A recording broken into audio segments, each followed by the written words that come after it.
Olá pessoal, está começando mais um Pé Direito na Obra e hoje você vai estar sozinho comigo, né? Como pode ver, a Su não está aqui, ó, ela é pequenininha, mas não está escondida atrás de mim nem do lado, né? Então, hoje nós vamos falar de engenharia. Vamos falar um pouquinho a respeito de infraestrutura, uma parte muito importante de uma edificação, né? Então, acompanha comigo, mesmo você que estava esperando um assunto de arquitetura, queria ver sobre arquitetura, fica aqui que esse programa, esse conteúdo é interessante, né? Afinal de contas, construção, obra, não é só para você escolher revestimento, pintura, né, acabamento. Imagina se todo aquele piso bonito que você escolheu começa a rachar. Imagina se a casa em si começa a ter um monte de fissura, um monte de trinca. Se aquele rodapé de poliestireno caro que você instalou começa a ser tomado por umidade que está vindo debaixo da casa, né?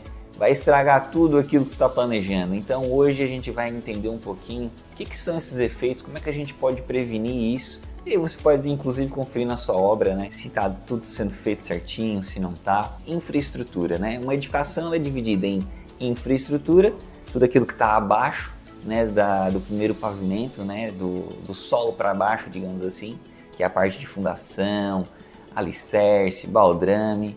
E também a casa é dividida pela superestrutura, tudo aquilo que está acima. E hoje a gente vai se deter na parte de baixo, infraestrutura, né? Quais são os procedimentos? O que é feito? Como é que é desenvolvido esse alicerce da sua casa?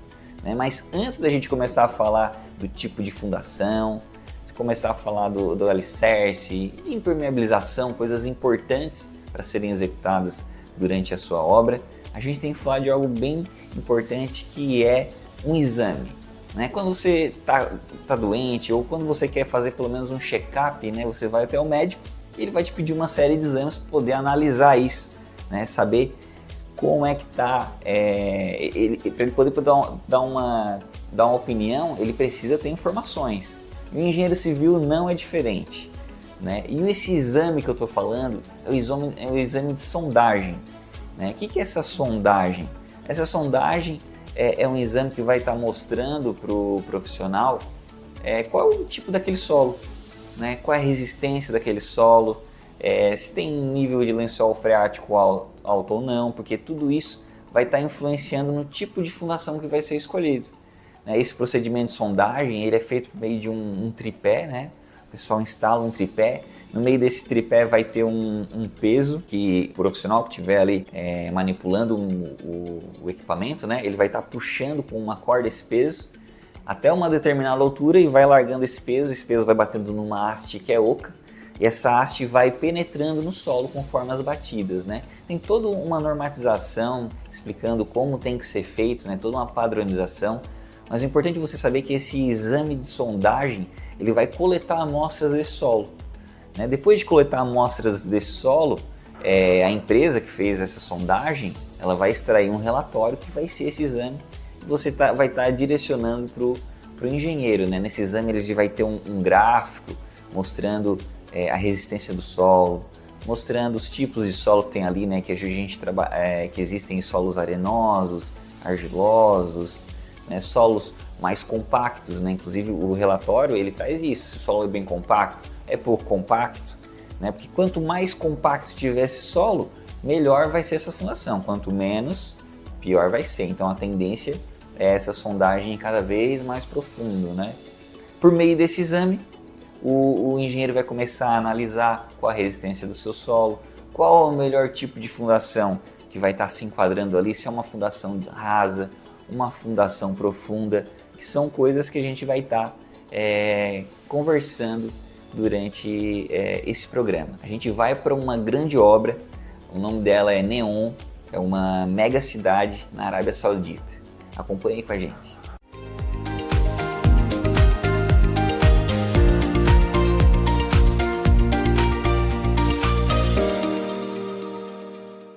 Em 2017, o rei Mohammed bin Salman ganhou as manchetes com seu novo projeto Neom. Este plano incrível na vanguarda da tecnologia tem causado muito debate. Embora ele diga que será uma megalópole de inovação tecnológica, sustentabilidade ambiental e prosperidade econômica, muitos destacam a falta de considerações sobre os direitos humanos.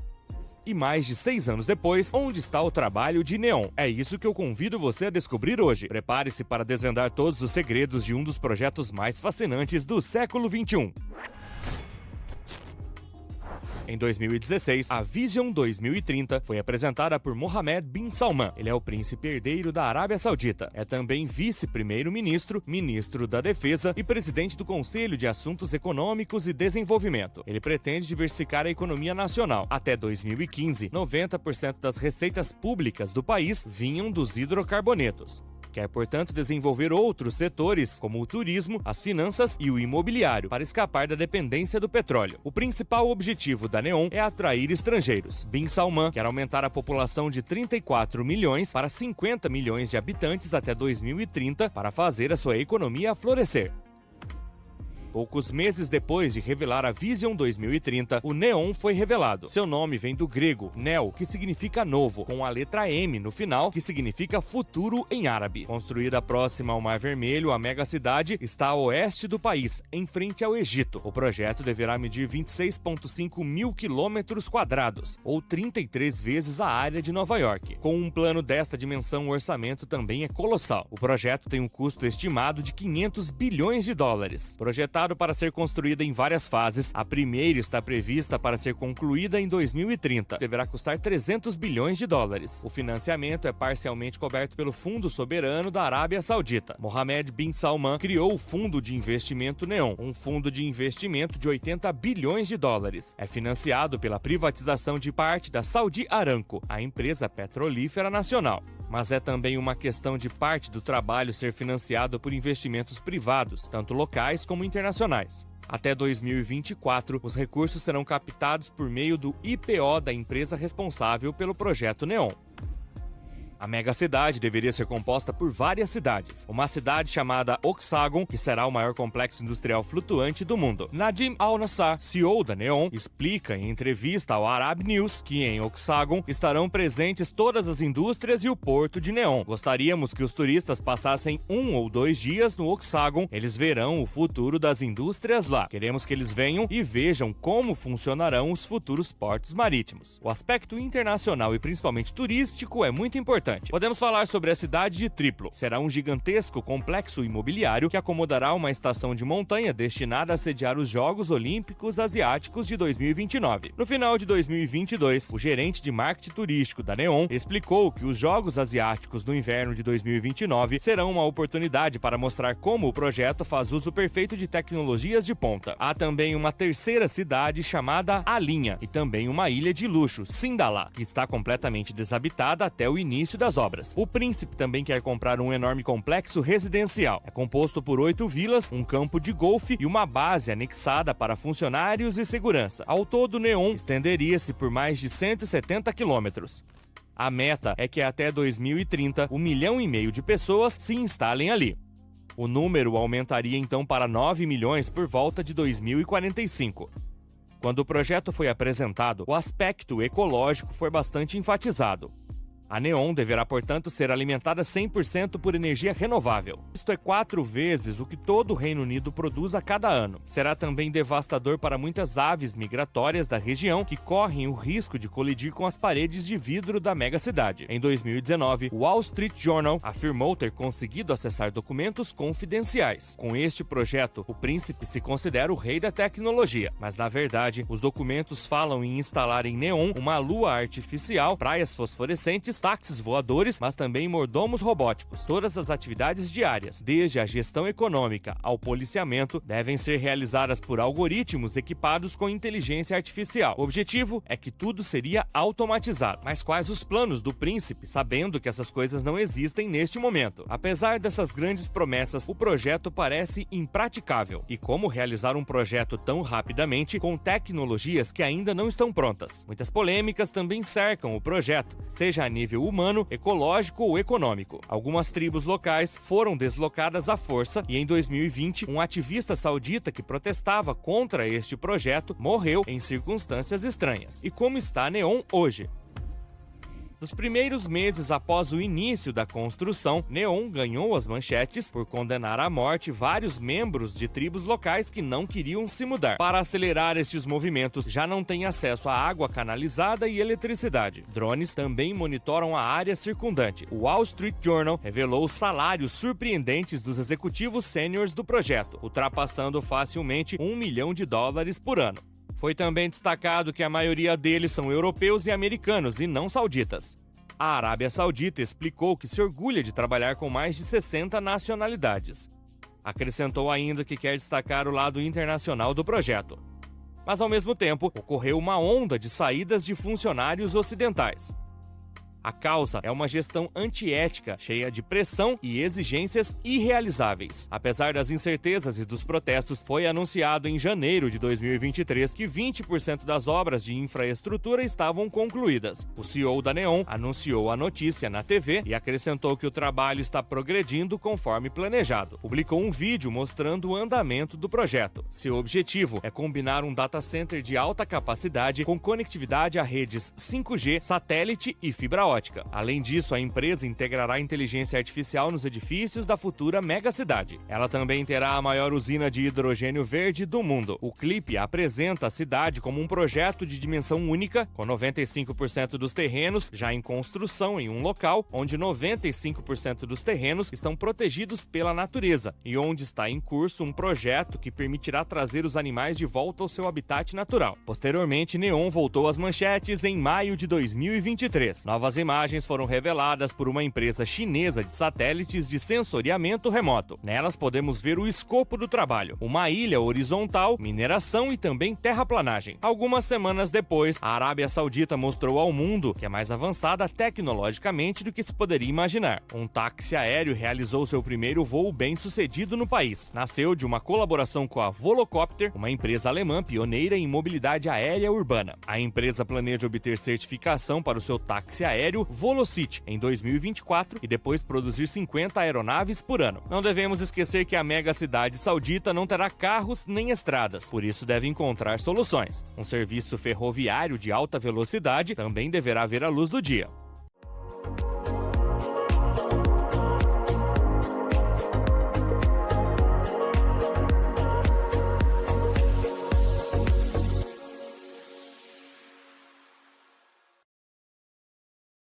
Toda a informação se encontra aqui. ID Portal, o novo endereço da notícia. Acesse idportal.com.br.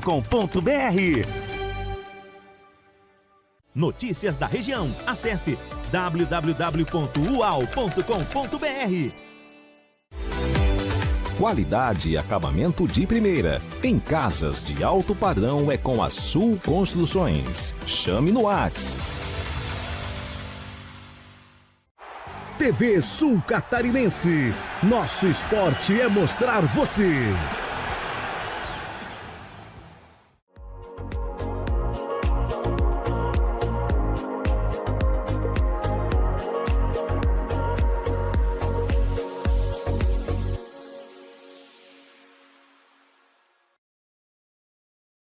Bom, pessoal, estamos voltando com o programa Pé Direito na Obra para falar um pouquinho de infraestrutura. Como eu estava falando no bloco anterior, a infraestrutura é tudo aquilo que está abaixo do nível do solo, né? Fundação, alicerce, baldrame, todo esse conjunto faz parte da infraestrutura. Mas a fundação, qual é a finalidade dela? Bom, a finalidade da fundação, independente do tipo de fundação que a gente vem escolher, é para descarregar, é para que todas as cargas que estão em lajes, vigas, pilares, sejam concentradas nessas fundações e essas fundações vão descarregar toda essa carga no solo. Ela vai ser o elemento responsável por manter a nossa edificação estável. Mas quais os tipos de fundação que a gente pode encontrar? Então a gente tem os tipos de fundação superficial e temos as fundações profundas. Qual é que é a diferença entre elas, né? As fundações superficiais a gente costuma usar quando o solo ele tem uma resistência bem alta, né? Logo nas primeiras camadas de solo, e não passando de 3 metros de profundidade. Então tudo que é até 3 metros de profundidade, nós consideramos sapatas superficiais. Tudo aquilo que é fundação precisa ir abaixo dos 3 metros, a gente já começa a trabalhar com a ideia de fundações profundas. Né? Mas quais são os tipos de fundações superficiais? Quais são os tipos de fundação profunda? Bom, a engenharia ela desenvolveu diversos tipos de fundação. Né? E falando da parte de fundações superficiais, nós temos as mais comuns, que são as sapatas. Né? São blocos piramidais, né, quais ele vai ficar sentado sobre o solo e ele descarrega toda a sua carga ali. Dentro da parte de sapatas isoladas, a gente também tem as sapatas de extremas. Né? Como o nome já diz, ela é uma sapata que fica alocada na extrema do terreno. Afinal de contas, a gente não pode construir uma sapata que venha invadir o terreno do vizinho. Né? E essas sapatas isoladas, normalmente, o pilar ele se carrega bem no centro. Para poder construir numa extrema, foram desenvolvidas então as sapatas de extrema. Elas vão funcionar meio que como um sapato, né? Como um pé. Vem o pilar aqui e a sapata ela fica para dentro do nosso terreno, para não estar gerando nenhum problema com o vizinho. Além das sapatas superficiais, as sapatas isoladas, nós também temos as sapatas corridas. Sapatas corridas nada mais são do que uma grande viga, né? Que corre no entorno de toda a casa. Né? Ela é muito utilizada quando a gente tem cargas uniformes, né? Como paredes de alvenaria estrutural, como paredes para steel frame, né? Obras mais modulares, né? Elas são tranquilamente usadas, inclusive muros, né? Que não tem grandes cargas. Né? As vigas corridas podem ser utilizadas nesse caso. Um outro tipo de fundação superficial é o radier. Né? O que é esse radier? O radier nada mais é que uma grande laje. Né? Ela é uma estrutura bem monolítica, digamos assim, porque toda a casa vai ficar sobre esse radier, sobre essa laje. Né? Ela descarrega de forma bem uniforme as cargas no solo. Né? Basicamente fica como se fosse uma prancha sobre o solo descarregando toda essa carga. Né? Ela também é muito utilizada para esses sistemas modulares, principalmente o steel frame, o wood frame. Né? São estruturas que também são leves, né? E podem tranquilamente ser usadas com esse tipo de fundação. Por ela ser uma fundação bem que atinge uma área muito grande, ela é possível ser feita em solos às vezes que não tem uma resistência muito boa, né? Dependendo da carga da estrutura que é colocada em cima, ela se adequa facilmente. Né? Ela é uma fundação cara de certa forma, porque ela vai abranger uma área muito grande, como eu comentei. Né? Então, além da área muito grande, vai ter toda a parte de concreto, aço envolvido. São coisas que oneram bastante numa obra, mas é uma grande solução como fundação superficial. Né? E uma última fundação que a gente pode citar é o bloco. É um bloco de fundação. Como o nome já diz, ela é um bloco, é um quadrado, né, de concreto. Ela tem uma funcionalidade bem similar à sapata isolada. Ela é muito pouco usada, tá, a parte de blocos, mas só a critério de conhecimento, então a gente está trazendo esse tipo de fundação para você conhecer. Né? Tanto o bloco quanto a sapata isolada, ela é muito utilizada para residências, sobrados, né? Casas assim, e edificações que não são muito grandes. E um ponto bem importante que eu quero trazer para a parte de fundação, principalmente essa fundação superficial, são os cuidados na hora de execução. Né? Toda estrutura em concreto armado precisa ter alguns cuidados e a fundação não foge disso. Um deles é o cobrimento. Né? Por ser um elemento que vai estar enterrado, ele vai estar em contato com a umidade constantemente.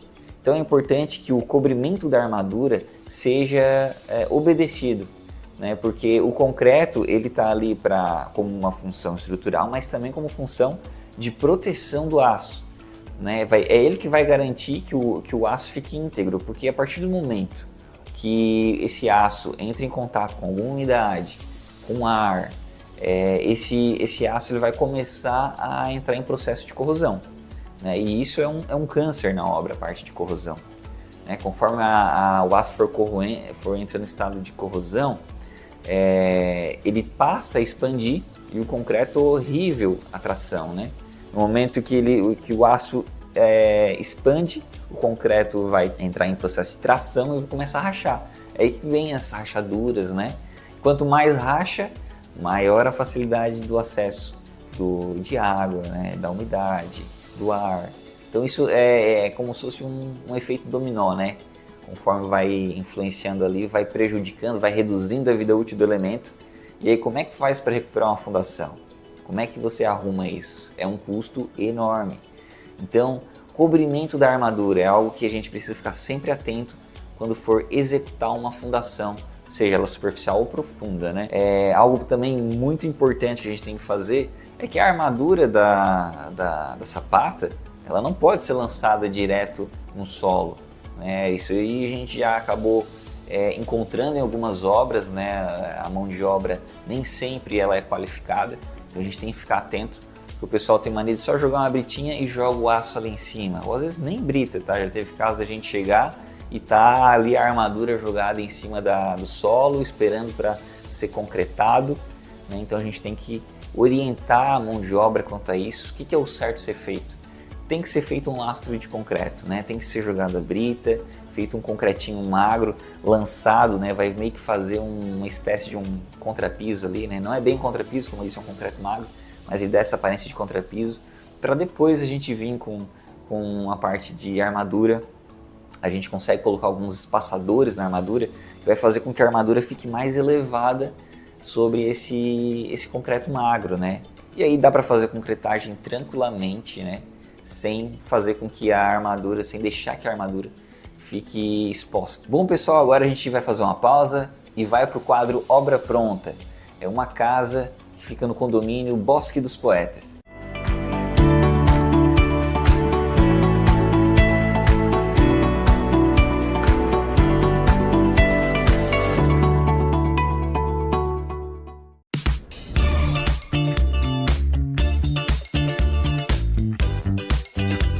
Estou aqui no Bosque dos Poetas com essa casa maravilhosa para apresentar para vocês. Uma casa com 4 suítes, sendo uma suíte no piso térreo.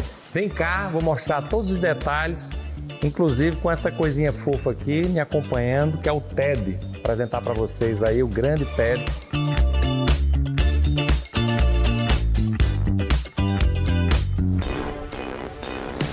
E olha que área de lazer diferenciada aí, para você curtir os fins de semana, os feriados aí com seus familiares, com seus amigos, curtir aquele churrasco.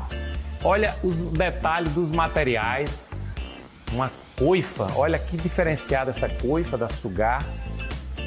Um ambiente muito equipado e uma arquitetura moderna. Aqui a piscina com prainha, com hidro, uma piscina simplesmente linda. Olha o tamanho dessa piscina, como é diferenciada também.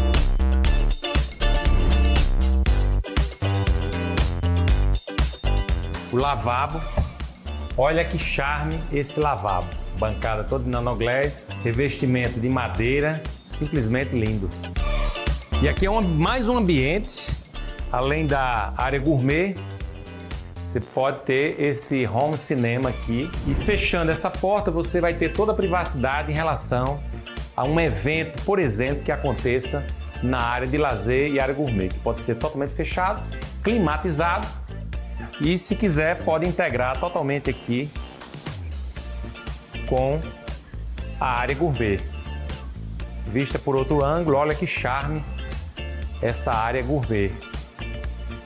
E essa sala, olha a amplitude dessa sala, um pé direito duplo, privilegiando toda iluminação e ventilação, integração com a cozinha, área de lazer, área gourmet.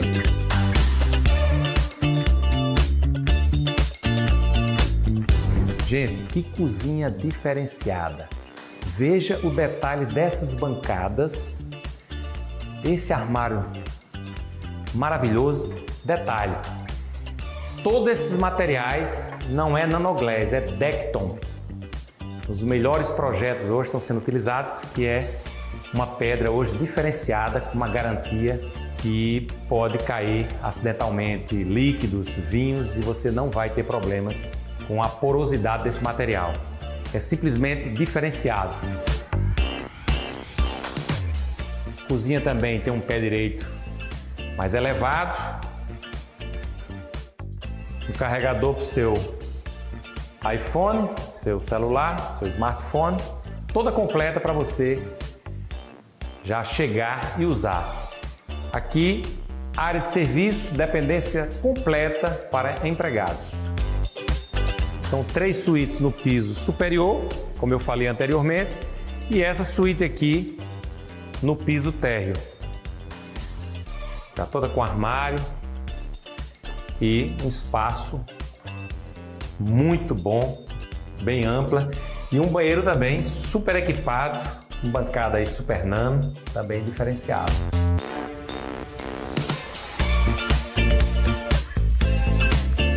E aqui no piso superior você pode trabalhar no seu home office, bastante confortável, e são 3 suítes. Eu vou mostrar a suíte master para vocês, e essa suíte master muito ampla, iluminada. Eu gostei muito desse painel em madeira, contrastando com o branco e com o cinza. Todo um diferencial, um quarto muito confortável. Olha o tamanho desse closet, um closet completo para você, já com penteadeira, um banheiro também bastante amplo, os materiais Deca, super nano, um armário embutido, aqui a banheira, olha que banheira maravilhosa para você curtir, e tem até uma TV aí já instalada.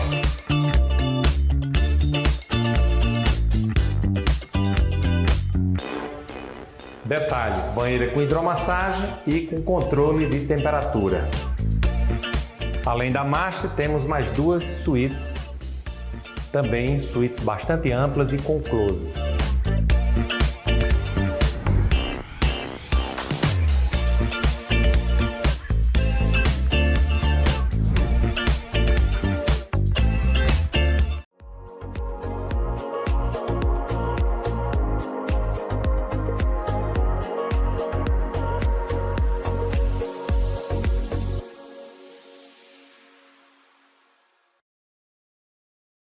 Toda a informação se encontra aqui. ID Portal, o novo endereço da notícia. Acesse idportal.com.br. Notícias da região. Acesse www.ual.com.br.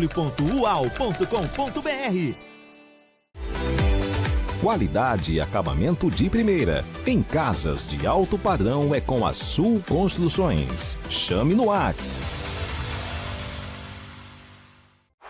TV Sul Catarinense. Nosso esporte é mostrar você.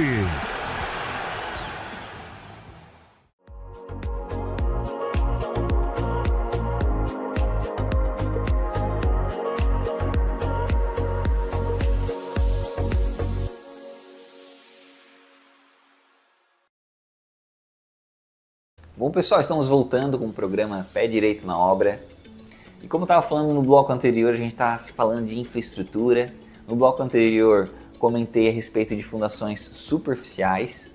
E agora eu quero trazer para vocês as fundações profundas, né? As fundações profundas, elas também têm diversos tipos, né? Para diversas soluções e necessidades da construção, né? Mas em relação à fundação superficial, a fundação profunda ela é muito mais cara. Ela exige uma mão de obra especializada, ela exige um maquinário específico, existe um consumo maior de aço, um consumo maior de concreto, né? Existe a necessidade muitas vezes de movimentação de terra, então ela gera todo um trabalho a mais, todo um custo a mais. Por isso é importante que a gente fique atento sempre a qual o terreno que a gente vai construir, né? Você vai comprar um terreno, será que esse terreno é bom? É bom você fazer essa análise para não ter nenhuma surpresa depois, né? Porque se for necessário fazer fundação profunda, esse custo da sua obra pode subir em 10%, né? O custo dessa fundação profunda gira em torno aí de 7 a 10% do valor total da sua obra, né? Então realmente é algo que onera bastante, né? E como é que são essas fundações profundas, né? Essa fundação profunda, ela nada mais é do que estacas, né, que vão a profundidades que podem variar aí das mais diversas, né? Tudo aquilo que está abaixo de 3 metros a gente considera como fundação profunda. Então ela pode ir a 5, 10, 20, 30 metros de profundidade. Eu já trabalhei em obras que a fundação foi trabalhado com uma fundação de estacas metálicas que atingiam quase 50 metros de profundidade. Imagina, 50 metros é muito profundo isso. Então vai depender muito do tipo de solo. Por isso é importante a gente saber essa sondagem, né? Saber um pouquinho desse terreno que a gente vai querer construir. Mas voltando à ideia do como é que é uma estaca, uma fundação profunda, né? Bom, no topo dessa fundação profunda a gente vai ter um bloco de coroamento, como o próprio nome já diz, né? Esse bloco vai estar na coroa, na cabeça da estaca. E esse bloco ele é responsável pela transferência, né? Ele é meio intermediador ali, ele vai transferir a carga que vem da supraestrutura, né? De toda a residência, toda a edificação. Esse bloco ele vai estar transferindo para a estaca. E aí, abaixo desse bloco a gente pode ter uma estaca, mas a gente pode ter 2, 3, várias estacas. Quem vai definir isso é o projetista também, tá? E aí a gente tem diversos tipos de estaca. Sendo ainda que essas estacas profundas, né? A fundação profunda, ela pode ser subdividida em estaca escavada e estaca cravada, né? Qual a diferença entre essas duas, né? A estaca escavada, o nome já diz, né? Ela vai ser escavada no momento. Ela vai ser escavada no momento e feita ali em loco. Já a estaca cravada, ela é uma estaca pronta, né? Que o pessoal traz para a obra e com o auxílio de um equipamento vai cravando essa estaca, né? Então, falando de estaca escavada, que é um tipo de estaca muito utilizado, eu diria que de 10 obras aí, 7 obras elas trabalham muito com a estaca escavada.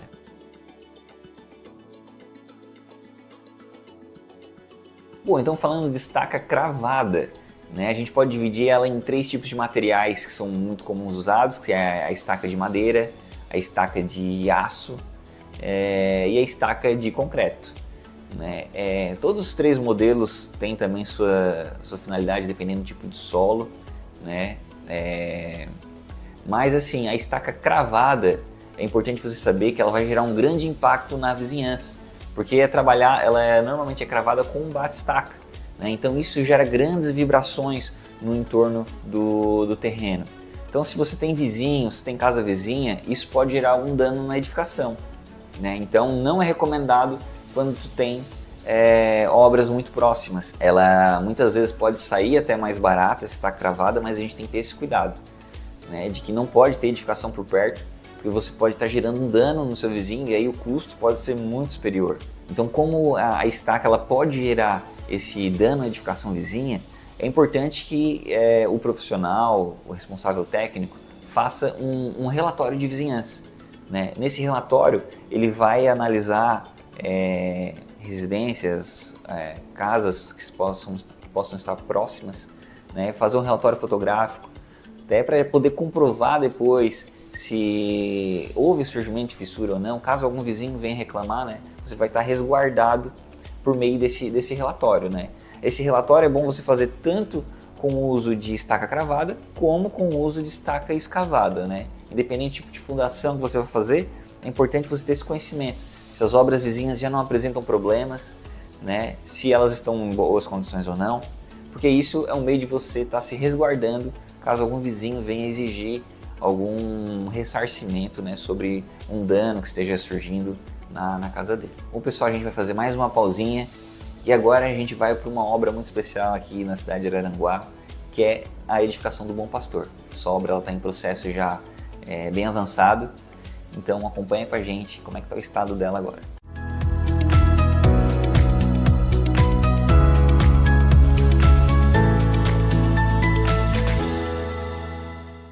Pessoal, no nosso bloco na obra de hoje a gente está aqui na farmácia do município de Araranguá. Essa é uma obra extremamente importante, ela está quase em fase conclusiva e a gente vai entrar agora para ver como é que está, quais são os ambientes, como é que está ficando essa obra. Então, bora lá.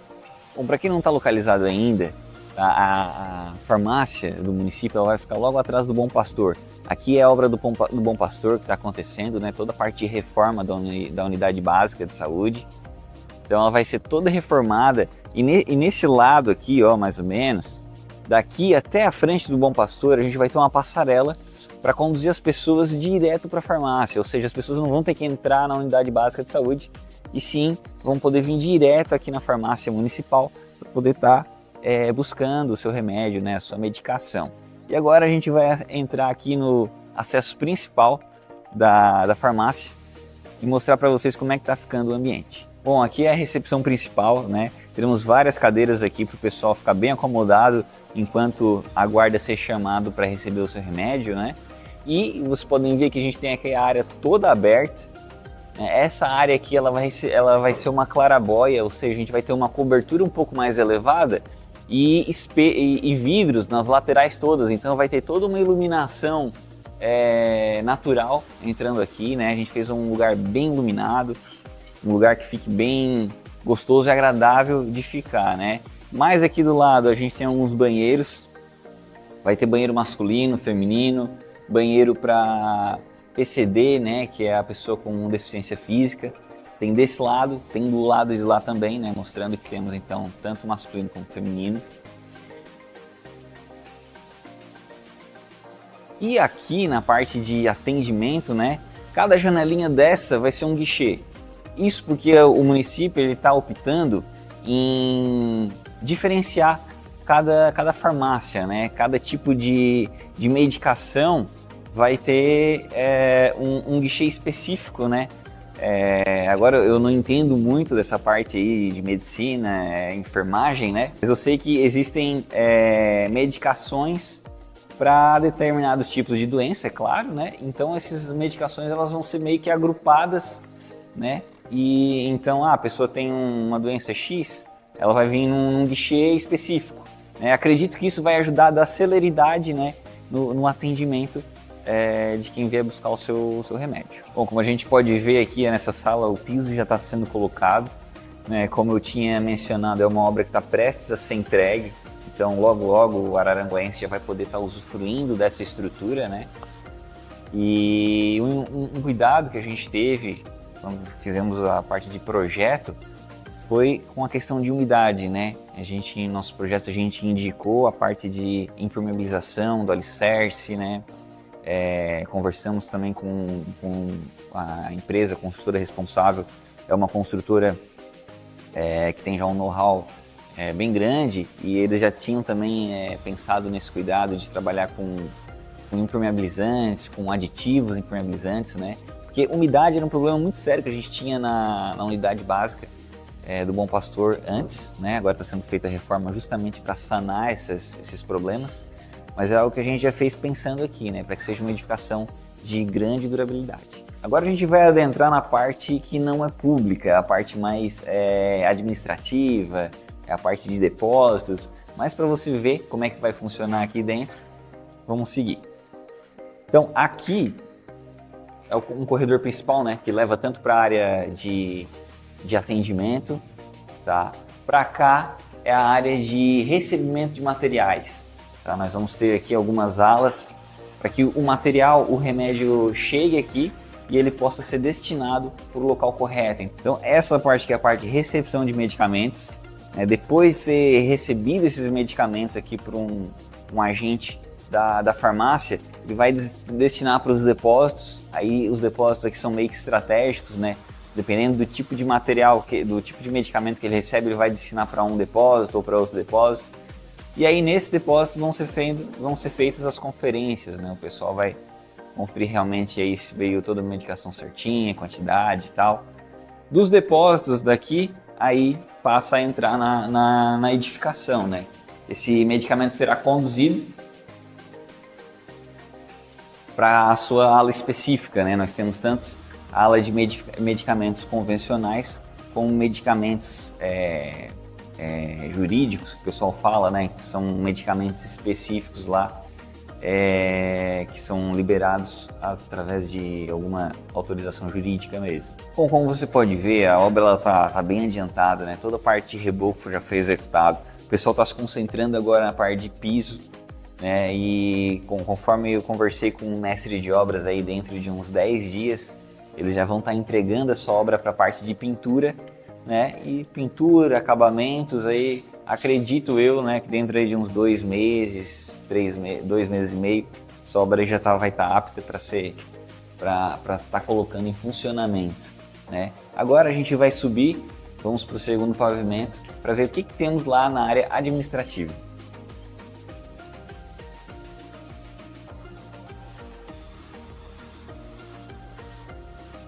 Logo na subida aqui tem uma copa, né, um lugar específico para o pessoal que trabalha na farmácia poder fazer uso aí, tomar seu cafezinho, às vezes fazer um almoço, quem não consegue ir para casa, né, no horário do almoço, café, tá? Vai ter esse lugar aqui para o pessoal poder fazer uso, né, como usou a copa, segundo pavimento. Saindo da copa aqui a gente tem toda a área administrativa da farmácia, né? Temos aqui algumas salas. Temos aqui o banheiro, né, dos funcionários da farmácia.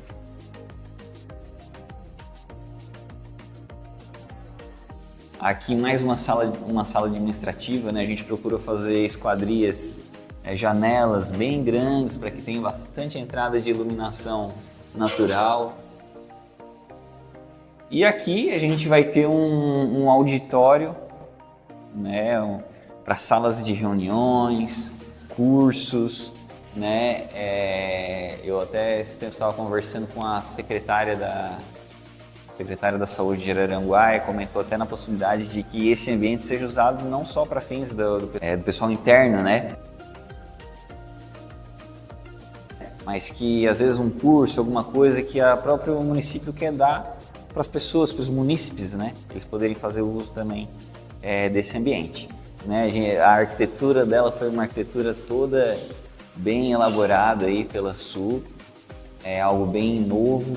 Por fora vocês vão ver que a gente tem vários acabamentos, né? Dá todo um ar especial aqui para a farmácia. Pessoal, a gente vai encerrar então a nossa visita aqui. A gente viu bastante coisa, é uma obra que o pessoal de Araranguá vai ganhar muito com ela. Espero que vocês tenham gostado desse passeio e a gente se vê na próxima semana em outra obra.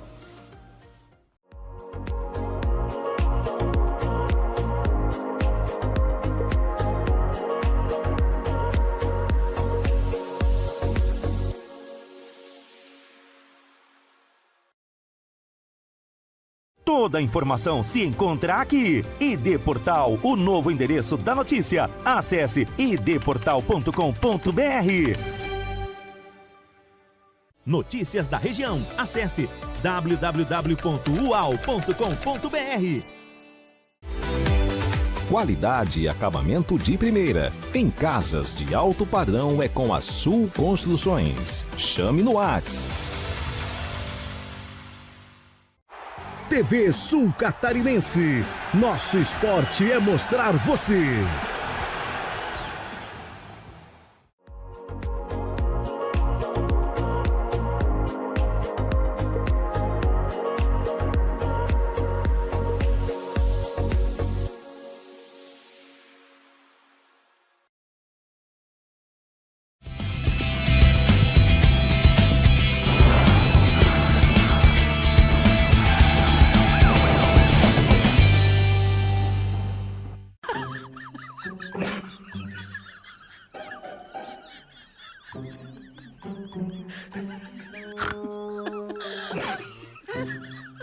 Oh my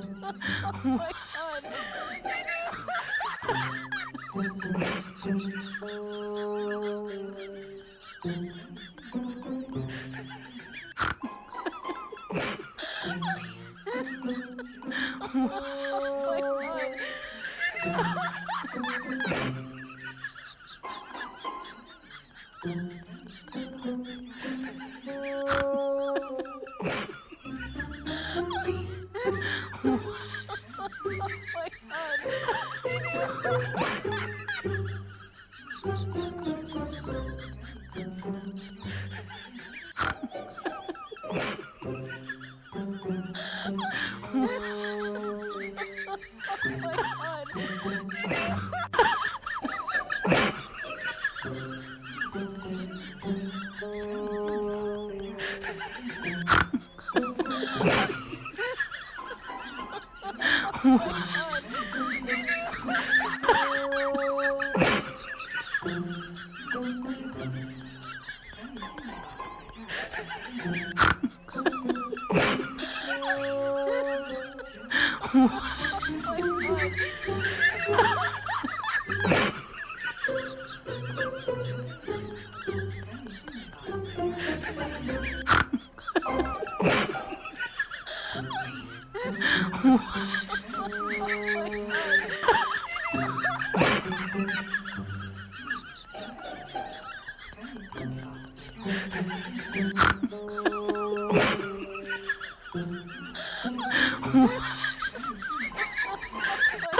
Bom pessoal, estamos de volta e continuando o nosso assunto, né, nós estávamos falando no bloco anterior sobre estacas cravadas e agora a gente vai falar um pouquinho a respeito de estacas escavadas, né? Essa tem uma gama um pouco maior, existem diversos tipos de estacas escavadas para determinadas soluções, né? E aí a gente pode citar a estaca do tipo hélice contínua, a gente pode citar a estaca raiz, Strauss, ômega, estaca mega e aí tem várias outras, né? Mas o que a gente mais utiliza hoje, tanto em edificações residenciais como construções de prédios, né?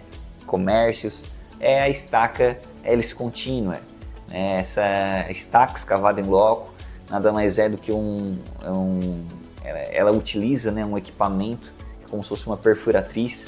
Você já deve ter passado por alguma obra que tinha esse equipamento, né?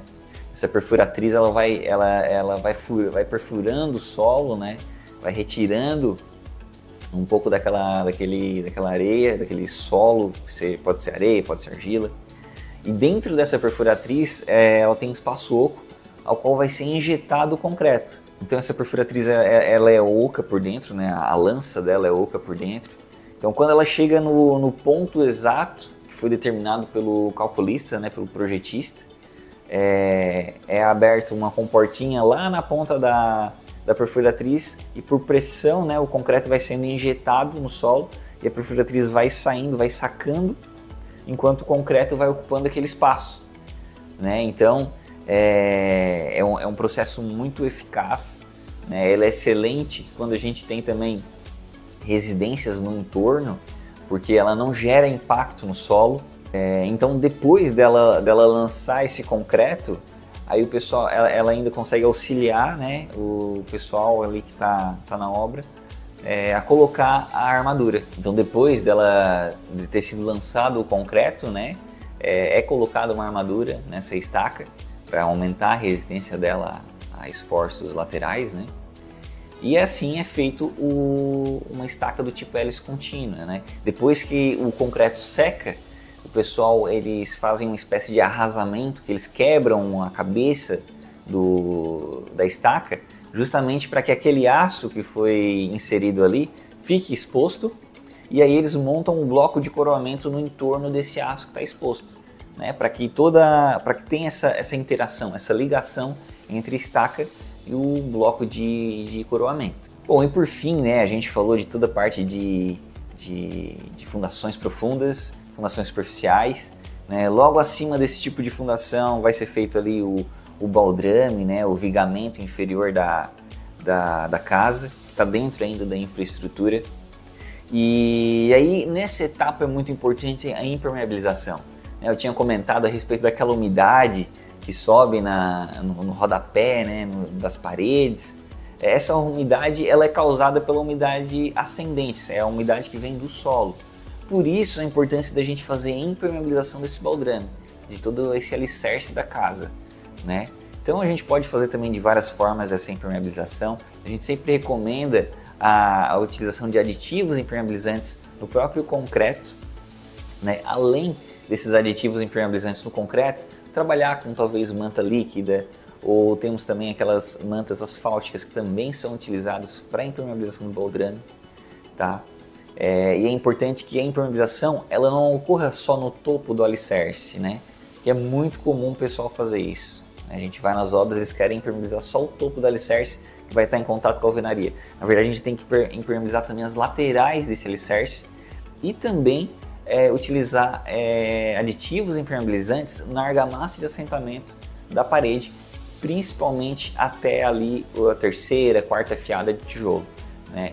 Isso vai auxiliar de forma a dificultar que a umidade ascendente venha atingir a sua residência, tá certo? Essas aí são as nossas dicas para vocês, né? Um pouco de conhecimento a respeito de infraestrutura. Eu espero que você tenha gostado aí do conteúdo, que você possa ir agora na sua obra e ver se está funcionando tudo certinho, né? Com tudo isso que você aprendeu. O programa Pé Direito na Obra vai ficando por aqui e eu aguardo você na próxima semana.